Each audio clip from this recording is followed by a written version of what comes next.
Salut à tous, c'est Caro de Caro et le droit. J'espère que vous avez passé de joyeuses fêtes de Pâques. Comme la semaine dernière, aujourd'hui on reste dans le thème des vacances. Je vais vous donner une autre astuce sur les congés payés. Comme vous l'aurez remarqué, j'ai fait en sorte aujourd'hui que le décor coïncide avec le thème du jour. J'espère que vous apprécierez ce petit avant-goût d'été. J'ai voulu aller faire un petit tour au parc, mais je ne vous ai pas oublié, j'ai pris ma caméra et j'ai décidé aujourd'hui d'aborder avec vous le thème des congés payés non pris. Plus précisément, la question à laquelle nous allons répondre est la suivante.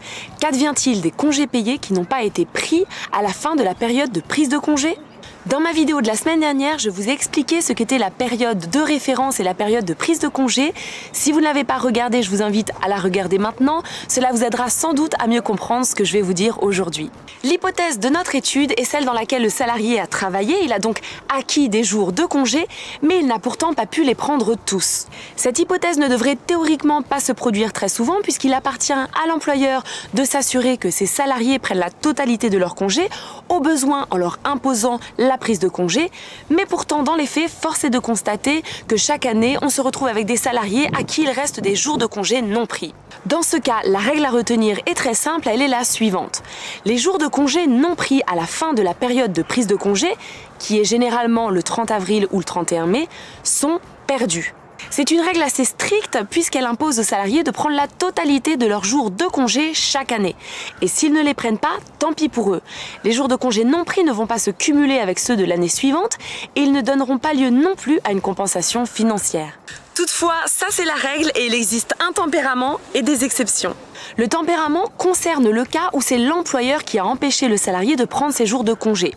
Dans ce cas-là, si c'est la faute de l'employeur, alors le salarié peut agir devant le conseil de prud'homme et demander à ce que son employeur lui verse des dommages et intérêts en compensation. Donc le salarié n'aura certes pas bénéficié de ses jours de congé, mais il aura à la place une indemnisation. Ensuite, il existe des exceptions à la règle des congés perdus. En effet, dans un certain nombre de cas, la loi prévoit que les jours de congé non pris vont être d'office reportés sur la période de prise de congé suivante. Exemple, si vous êtes en congé maternité ou en congé paternité pour les papas, vous ne pouvez pas prendre vos jours de congé.